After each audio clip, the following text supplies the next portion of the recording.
Alam nyo, kapag baguhan ka pa lang na vlogger, ang unang bashers mo dyan, mga pamilya mo, kamag-anak mo at mga kapitbahay mo. Hindi mo sila makikita na magla-like sa video mo kasi nahihiya sila sa ginagawa mo.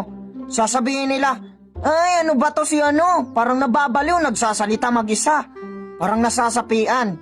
Pero kapag dumating na yung time na sumikat ka na, kilalang kilala ka na, marami ka ng pera, sila pa yung una magsabi sa mga trupa nila.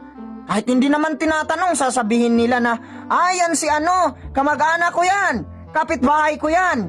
Tapos, sasabihin pa nila na, palibre naman dyan ng ice cream mo. Sos, los, tamak-tamakan tayo noon mo.